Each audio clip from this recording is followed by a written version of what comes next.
Me permita fazer uma provocação, já vou devolver isso aqui, a provocação já com a Amanda, com o Pedro, com o Ricardo, todo mundo. Foi um tema que quem assistiu o News de ontem eu comecei a abordar. Veja, eu acho que é bem real obter essa vitória efetiva que o Kim citou. Mas o Ricardo estava contando, né, o Nine, a oposição infrutífera, porém popular. Essa massa de pessoas que dão 2 milhões de likes numa foto do Nicolas segurando uma imagem com o Lula com 4 dedos na mão, e elas estão vibrando, porque, nossa, ele mostrou que o Lula tem 4 dedos, né? O Lula é um lularápio. Essas pessoas vão olhar Banco Central, elas vão olhar... Cara, quê? Voto de qualidade é votar no mito, é isso que você tá falando? Né? Uma discussão muito profunda. O ponto que eu quero jogar é o seguinte... Enquanto vai estar rolando isso, assim como naquele período que assim, o Pedro voltou ali no passado e havia uma oposição que ali naquela época era o PFL e o PSDB que faziam, que era uma oposição que buscava algumas vitórias dentro do parlamento e até conseguiram algumas. Vamos lembrar que o mensalão no fundo só aconteceu porque eles não conseguiram construir base naquele começo, mas que era profundamente deslocada da grande população. A população nem sabia o que estava acontecendo. O que eu quero dizer? Veja o perigo que está dado. A gente pode obter algumas vitórias lá, mas enquanto isso... Eu já tô vendo assim, você com os seus olhos me dizendo que eu tô incorrendo no erro do PFL e do PSDB. Exatamente, isso é uma coisa... De pautas muito profundas. De fazer, não é nem a pauta muito profunda, é de fazer uma oposição de resultado que pra população não reverbera e que faz parecer pra população que eu não o represento enquanto oposicionista. Então assim, é esse gancho do que aconteceu lá há 20 anos atrás, quase... E com o gancho também da época do impeachment, em que a gente ia obtendo grandes vitórias e o Bolsonaro viralizava falando: o presídio de Pedrinhas é a melhor coisa que tem no Maranhão! E a galera, brilhante, prende o Nine. Então joga a bola aí pra vocês, porque acho que o cerne do problema tá nisso, né? Parasitas que não fazem nada e que ganham o coração das pessoas fazendo demonstrações simbólicas e alegóricas de oposição engraçada. Joga a bola aí pra vocês. Difícil. Vou deixar até pro Ricardo e pra Amanda. É realmente isso. É muito difícil. Por exemplo, o Kim falou tudo isso. Quantas pessoas de fato entendem o que isso vai chegar na vida delas? Já o Nicolas, o que ele fala? Vamos falar de banheiro trans, de pauta de costumes, que isso é uma coisa legal também de trazer. A gente fala disso, mas... Então, mas assim, a gente fala disso, mas esse não é o nosso carro-chefe. O carro-chefe do Kim é entregar. Não é ficar todo dia pautando costumes. Quando aparece uma aberração, a gente faz... Mas também, aqui vai uma crítica a Renan Santos. Renan Santos fala de cultura woke. Povão, tipo... não, cultura woke é...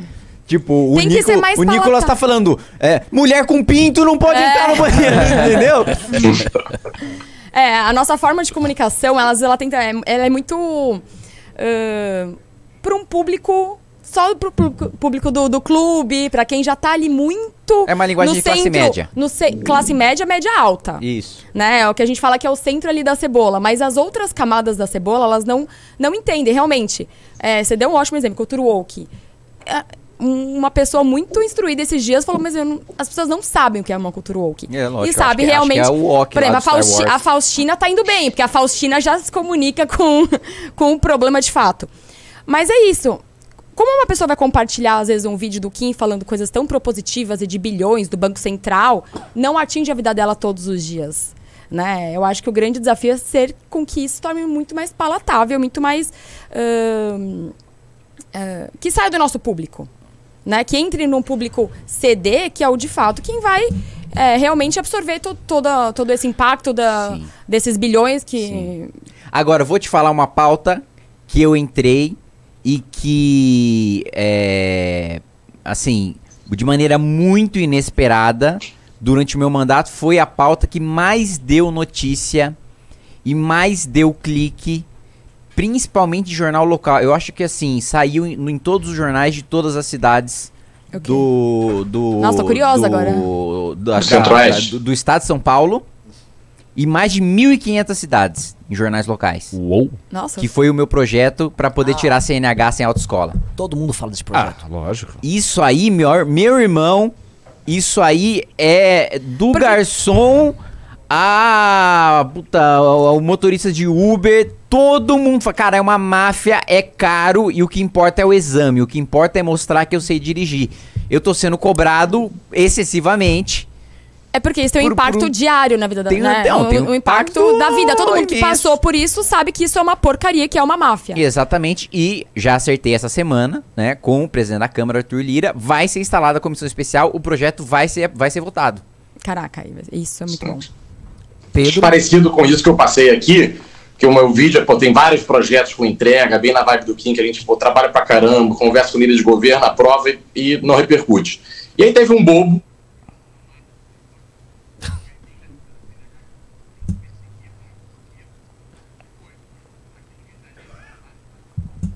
O cara reboca o carro na sexta, porque aí você vai lá no sábado tirar, e o cara fala, não, sábado eu não funciono. Domingo eu não funciono. Se segunda for feriado, não funciona também. E aí na terça, quando você vai, o cara cobra a diária de sábado, domingo, segunda e terça. E a gente aprovou um projeto muito simples. Se o cara não pode tirar o carro, não pode cobrar a diária daquele dia. Cara, assim, isso explodiu, foi a mesma coisa. É garçom, gente aleatória possível falando, isso aí é maravilhoso, a máfia e tudo mais. Então talvez esses projetos, que às vezes pareçam pequenos, mas afetem muito o dia a dia da pessoa, seja um caminho de alcançar muita gente. Foi o meu vídeo que mais repercutiu, por muito. Acho que em cima do que vocês dois falaram, tem algo que acho que eu jogo pro Ricardo, que é o seguinte. Então, quando a gente atua com projetos reais e concretos que afetam as pessoas dia -dia. No seu dia a dia, há um tipo de viralização menos polêmica, mas mais efetiva, que entrega. E se eu olhar assim, vou dar um exemplo, vou jogar até um caso americano. O Trump é um grande comunicador. A segunda grande pauta dele, que estava ligada ao Make America Great Again, era trazer os empregos de volta para os Estados Unidos. E ele ganhou nos estados onde importava, ele pegou um público que era do Partido Democrata fazendo isso. Sim, blue collar. Não é? Que era o blue collar. No fundo, talvez não falta essa grande agenda. E dois, eu vou já jogar uma provocação. Teve um cara que tentou fazer isso, que era o Ciro Gomes. Com uma agenda, não estou aqui valorizando julgamento de valor, mas ele falou, tinha um plano para isso. Você não concorda com o plano, mas ele tinha um plano para isso. Isso, mas na prática ninguém deu a mínima. Ricardo. Vamos lá. Eu acho que tem vários meios de tentar vencer essa dificuldade que a gente está analisando aí. O primeiro é fazer as duas coisas. Ou seja, não é impossível que um parlamentar tenha uma atuação muito séria no parlamento, passe projetos bons e tal. E por outro lado, faça coisas para o grande público ser cativado. Mais então o cara pode, né? Exatamente, que é, por exemplo, foi o caso do Arthur Duval, quando ele estava na Léspera, assim, eu acho que o Guto vai nessa mesma linha, o Kim também, mas eu acho que o Kim é mais, se você fosse botar na balança, o lado técnico do Kim pesa mais do que o resto. Sim. Mas é basicamente isso, ou seja, entender que aquela pessoa pode ser uma espécie de Janus Bifronte, ela tem duas caras. Então, uma cara para o parlamento, para o debate sério, para conversar com o jornalista, para fazer um negócio que dá entregue resultado, e uma cara pro povo, para as pessoas, de fazer um negócio ali meio mais, como é que eu vou dizer, às vezes escandaloso, ou às vezes uma coisa que toca nos valores daquelas pessoas. Esse é um ponto. O segundo ponto é esse. Alguns projetos, eles assumem um peso social grande porque eles dizem respeito a algo que as pessoas veem, é tangível. Vou dar um outro exemplo aqui. O projeto de tirar a meia entrada do Arthur. Não caiu tão bem, foi um projeto que gerou muita polêmica e tal, mas por que gerou polêmica? Porque todo mundo ficou sabendo, todo mundo vai ao cinema. As pessoas vão ao cinema. É do cotidiano. Aí surge a notícia, alguém vai tirar a meia entrada. Ai, meu Deus do céu, o que vai acontecer? Vai aumentar o preço, vai diminuir o preço? Ou seja, já se instaura na sociedade uma discussão relevante a respeito disso, porque é algo que toca na vida das pessoas. Isso que o Kim falou da CNH, mesmíssima coisa. Então, é uma coisa que as pessoas estão vendo.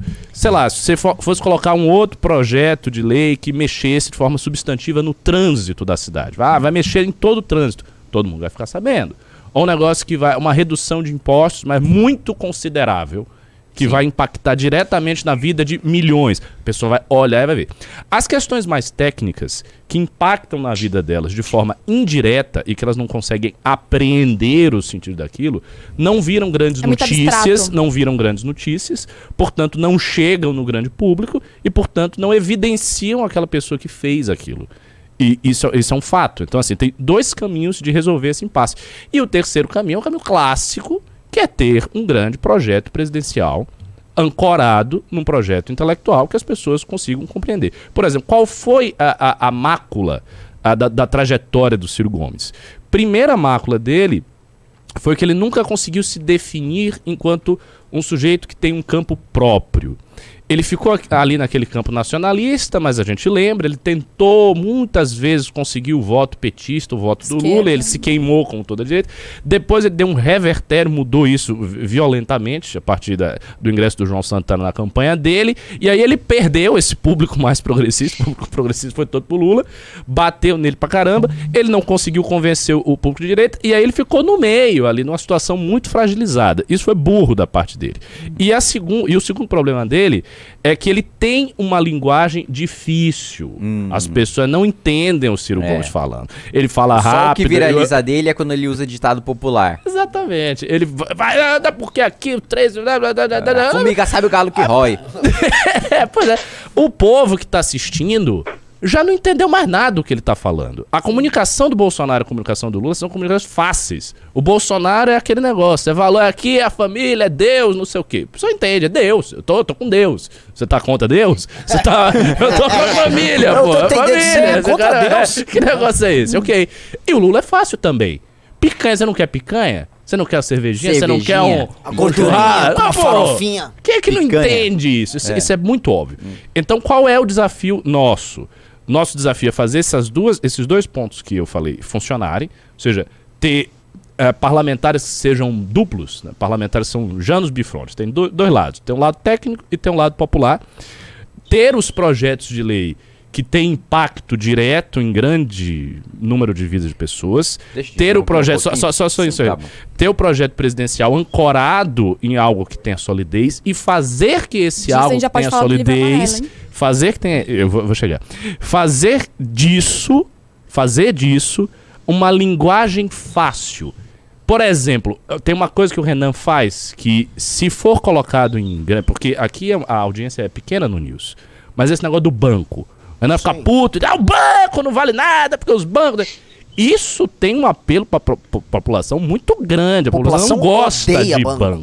Todo mundo... Se você cria um programa inteligente sobre isso, mas você transforma esse programa em algo fácil, o banco te sacaneia. Somos contra. Tô fazendo um simplismo. E você transforma várias coisas em coisas simples, um slogan, pega. E aí já era. E aí resolveu o problema. Sim. Eu acho, assim, nós deveríamos sair com uma resolução daqui de ter um núcleo de pessoas que só pensam nessas pautas que não são polêmicas, mas são do dia a dia das pessoas. Eu acho que isso é uma grande resolução. Sim. Porque, posso falar, é o grande sonho. É o grande sonho do bom parlamentar conseguir isso. Sim. Porque eu vejo o drama do Pedro. Porque o Pedro, assim, ele é vereador no lugar que tava o Gabriel Monteiro lá, de um lado pro outro. Né? Exato. Você gosta de paçoca? Acorda, médico. Hoje o cara o cara namorou Jojo Todinho, cara. Cada hora é uma nova. Ele era um amante da Jojo Todinho. Você não tem como competir com essa massa geradora de notícias. O cara que metia um chifre no outro com a Jojo Todinho. Não dá. Esse corte que você acabou de assistir, você pode assistir na íntegra se você entrar pro Clube MBL, em que você vai ter informações de bastidores de Brasília, antecipados, antes da imprensa, informações sobre o Supremo Tribunal Federal, Congresso Nacional, Palácio do Planalto, acesso aos nossos lindos mini documentários e documentários e participação ativa nas decisões do Movimento Brasil Livre. Para você participar é só você entrar no link clube.mbl.org.br.